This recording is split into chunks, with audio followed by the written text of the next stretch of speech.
Sejam bem-vindos, irmãos, amigos, estamos juntos mais uma vez pela graça do nosso bom Deus. Que cada um seja bem-vindo à nossa programação de leitura da Bíblia. Sim, a nossa programação é apenas de leitura e a gente aproveita o tempo para comentar alguma coisa a respeito do texto lido. E eu escolhi hoje o texto do livro de Reis, primeiro livro dos Reis de Israel, capítulo 22, a partir do verso 1.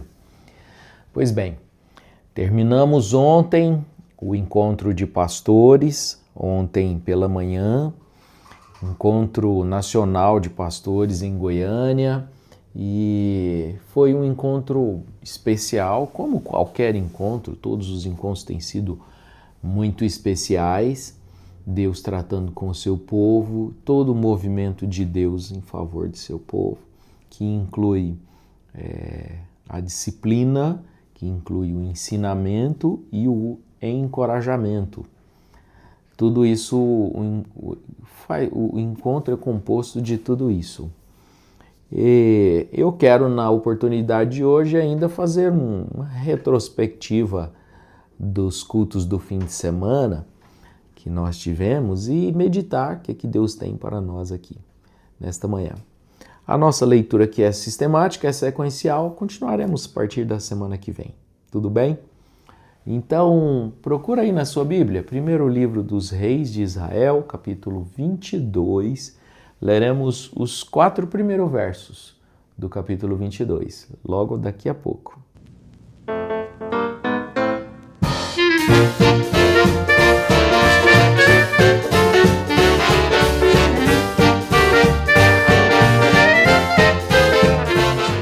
Então vamos para a leitura do capítulo 22, começamos no 1.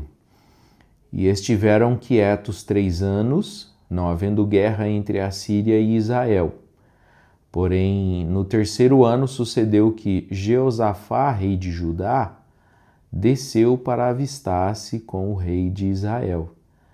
E o rei de Israel disse aos seus servos: Não sabeis vós que Ramote de Gileade é nossa? E nós estamos quietos sem a tomar da mão do rei da Síria? Então perguntou a Jeosafá: Irás tu comigo a peleja a Ramote de Gileade? E disse Jeosafá ao rei de Israel: Serei como tu, e o meu povo como o teu povo, e os meus cavalos como os teus cavalos. Pois bem, vamos parar aqui a leitura, porquanto esse texto foi lido no encontro de pastores, mais especificamente no culto de sábado à noite. Então, tínhamos aqui uma retrospectiva de 3 ou 4 escrituras que poderiam ser lidas. Eu escolhi essa aqui do 1 Reis 22. Não falamos nada na semana passada, pois não tivemos a nossa leitura diária aqui, do culto de sexta, nem de sábado e nem dos cultos de domingo. Mas esse texto de Reis aqui fala da associação de Acabe com Jeosafá, 2 reis. Nós até já lemos a nossa leitura bíblica aqui, sistemática, já lemos estudando, mas eu estou fazendo agora menção de textos que já foram lidos no encontro. Pois bem, sexta-feira, quem pregou sexta-feira foi o pastor Moisés de Rezende, lá da cidade de Limeira. E cada pregador tem a sua característica. Eu estou relembrando o encontro de pastores, o encontro nacional de pastores em Goiânia.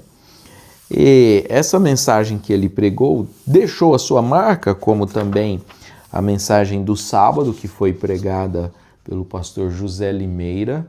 Ele é pastor lá em Jaú, estado de São Paulo, e região ali em volta, por perto. No domingo de manhã, mensagem pregada pelo pastor Jonas Pimentel, que sempre é o anfitrião que prega na escola dominical, normalmente tem sido assim, né? E domingo à noite, uma boa mensagem também pregada pelo pastor Adil de Souza Sena, de São Paulo, da capital. Então, na verdade, eu tenho aqui uma missão quase impossível de fazer dentro de 15 ou 20 minutos, que é destaques, comentários de 4 mensagens, de 3 ou de 4 mensagens. Vocês sabem que é quase impossível. Mas eu vou ler uma frase que eu marquei aqui, dentre muitas, e eu quero comentar com a igreja no decorrer dos dias, nas semanas que vêm ainda, eu quero comentar com vocês todos. Mas essa frase aqui, acredito que está na mensagem nova, que vamos ter a partir dessa semana, a mensagem A Vereda da Vida. Mensagem do irmão Brana, uma mensagem pregada para os ministros, para os pastores. Nós vamos ler, eu creio que a frase que eu vou destacar está na mensagem, eu não tenho certeza. Não deixe o espírito de arrogância te tomar, só porque você tem um dom. Não deixe o espírito de arrogância te assaltar, te dominar, só porque você tem um dom. E o dom é o que faz a capacidade, o orgulho vai gerar a arrogância, porque eu tenho alguma capacidade. Esse é o sentimento, a porta pelo qual entra a arrogância. Deus usa o homem. Sim, Deus usa o homem, Deus usa as características humanas do ser humano, Deus usa a capacidade humana, mas para o benefício do seu reino e a glória do seu nome. Então, o dom que ele dá para o homem tem um motivo, tem um objetivo, que é direcionar as pessoas para Cristo. E quando o dom, seja de pregar, seja de falar, seja de convencer, seja de louvar ao Senhor, quando esse dom começa a gerar louvor ao homem, começa a gerar créditos para o homem e não para Deus, já não é mais lucrativo para Deus e o homem passa a ser arrogante, impetuoso, aleivoso com relação às obediências, o que tem que fazer com relação a Deus. Então, essa frase aqui ela foi muito profunda. Nós estamos vivendo em dias muito difíceis. Igreja, eu vou falar para vocês assim, tive vontade de mandar uma mensagem de texto, talvez gravada, para vocês, para cada irmão particular, lembrando algumas coisas básicas da nossa fé. Básicas. Acabou que não fiz, deixando para que fosse numa hora melhor ou de uma forma mais eficaz para falar com os irmãos coisas que são necessárias nós lembrarmos diante de tantas lutas que cada um enfrenta, todos nós enfrentamos. É bem verdade que em todo grupo de pessoas há 3 classes de crente. 3, não são 2 não, são 3 classes. O irmão Brana pregou uma mensagem chamada 3 classes de crente. E ele baseia a sua mensagem em Abraão, Ló e os sodomitas. Abraão é o tipo do verdadeiro, do genuíno. Ló é o tipo do fabricado, manufaturado. É um crente, mas é um crente nominal. Ele não tinha o mesmo calibre de Abraão. E na terceira ilustração, essa terceira figura do povo sodomita que representa os que realmente não creem, os que realmente têm característica, nenhuma chamada para as coisas de Deus. 3 classes de crente existia naquele tempo, dessa ocasião da história do tempo de Abraão. 3 classes de pessoas. E talvez algumas pessoas são tentadas a pensar assim que no dia em que nós estamos vivendo, todo mundo é errado. Todo mundo tem falhado, todo mundo está cheio de defeitos. Pense bem, em qualquer momento e em qualquer grupo haverá 3 classes. E você não deve, de forma alguma, julgar todas as 3 classes, todas as pessoas com base em uma classe. Existem os manufaturados? Existem. Existem os incrédulos, totalmente incrédulos? Existem. Mas não é porque existem os incrédulos que não haverão os verdadeiros. Então, esse é um pensamento que arma o seu coração, isso arma a sua mente. Brinda a sua mente quando vier os questionamentos. Às vezes, os questionamentos da gente mesmo, que surgem na nossa própria cabeça. Então, brinda a sua fé, brinda o seu coração com relação às coisas que acontecem, que podem acontecer, que acontecerão ainda. Com esse pensamento, há 3 classes de pessoas. Eu pertenço à classe verdadeira, genuína. Diga isso para si com convicção. E não importa quantos são de quais classes que quiser. Esse é um bom pensamento para nós. Ora, Davi disse lá no Salmo, dizendo assim: 1000 cairão à minha esquerda e 10.000 à minha direita, mas tu não serás atingido. Essa frase, 1000 à direita ou à esquerda e 10.000 do outro lado, fala de derrotas, de pessoas que fracassaram, que morreram, que perderam a vida durante a batalha e que você nem esperava que acontecesse. Mas aconteceu. A promessa diz assim: mas você, não será atingido. Isso brinda o nosso coração. E essas são as palavras que eu queria ter deixado para a igreja ainda no meio da semana passada. Na verdade, foi no decorrer da semana passada. Claro que quando vem as lutas, a gente vai caindo assim. Vêm as notícias ruins, difíceis da família, de filhos, de casamento ou problemas financeiros, a gente vai caindo. O desânimo vai se abatendo sobre o crente e ele vai caindo o semblante e vai se diminuindo.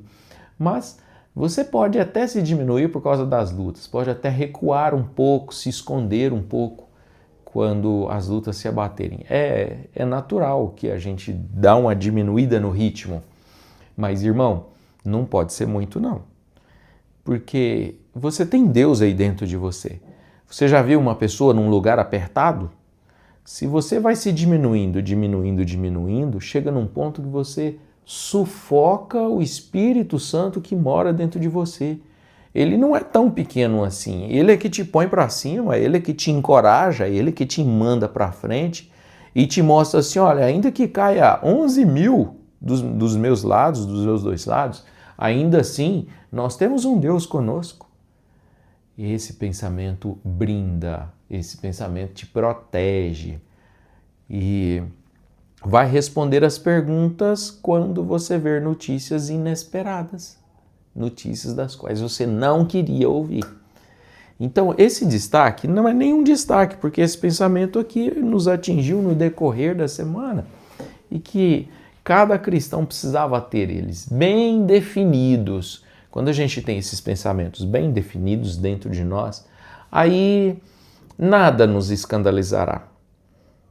Está dito pelo irmão Branham, está escrito na mensagem, que um verdadeiro cristão não se escandaliza com nada, com nada. O Saulo Nogueira cantava um hino assim, vocês vão lembrar. Pode alguém vasculhar meu passado e eu não vou pronunciar nenhum mal. E pode alguém... E ele canta várias frases dentro desse hino. Pode alguém me perseguir, pode alguém, meus amigos, perder amigos. Não, acho que não é Saulo não, é Oséias de Paula. Não, é Saulo mesmo que canta, Saulo Nogueira. E essa é a verdade inspirada por Deus. Eu acredito que essa letra foi muito inspirada por Deus para te dar encorajamento. Não vai se diminuir tanto assim, pois há alguém dentro de você, há um Deus, um Espírito que te sustenta de pé. Você até pode perder um pouco do ritmo ou da estatura, mas há um Deus aí que não te deixa ser e ficar lá embaixo como um derrotado, um fracassado, desanimado de seguir na jornada. Não, Deus não quer ver ninguém desanimado na jornada. Ele só quer que você tenha consciência que podem cair muitos, mas os filhos verdadeiros de Deus irão vencer. Irão vencer. Então, a gente recua na estatura, a gente perde estatura, mas perde até certo ponto. Aí vem o Espírito e te encoraja e fala assim: levanta, eis que eu estou contigo todos os dias, até a consumação dos séculos. E isso te faz levantar e bater a poeira e dizer para si mesmo: vamos lutar mais uma semana, vamos batalhar mais essa semana e vamos vencer. As batalhas estão diante de nós para serem lutadas e vencidas. Não tem outra razão de Deus mandar batalhas. É para você vencê-las. Problemas, a gente não foge deles. Problemas, a gente os encara e os vence. Então, segunda-feira, qualquer dia que você estiver ouvindo, o encorajamento de Deus é suficiente para nos fazer levantar, botar os pés para fora da cama e dizer, Senhor, eu vou, então é com a tua força, é com a tua capacidade. Isso. E não dá para mim destacar aqui mais coisas do encontro. Aliás, eu acredito que todo mundo esteve participando de tudo no encontro. Então já fomos muito abençoados. Eu apenas estou ocupando uma partezinha para ler a Bíblia junto com vocês. Esse texto aqui fala da associação, né, do ímpio com o descrente. Você precisa ter bem definido que você é um cristão, é um crente verdadeiro. E aí, baseado nisso, você levanta e vence. Levanta, luta e vence. Batalha e vence. Então, dá uma respirada fundo. Ontem eu tive que dizer isso para alguém. Lava o rosto, para com isso. Vamos olhar para frente, vamos seguir adiante e dizer, Senhor, eu vou engolir seco, mas eu vou engolir e vou tentar novamente, vou lutar novamente. Então, Deus te abençoe. Deus abençoou o seu coração. Deus abençoou a sua vida. Só de ler esse pedacinho, nós já fomos abençoados. E a gente acrescenta mais esses pensamentos, esses comentários. Amanhã, se o Senhor nos permitir, estaremos aqui de novo na nossa leitura. Aí sim já é a leitura sequencial. Estamos lendo Oséias. Deus abençoe a todos e até amanhã, se o Senhor nos permitir. Até mais, gente.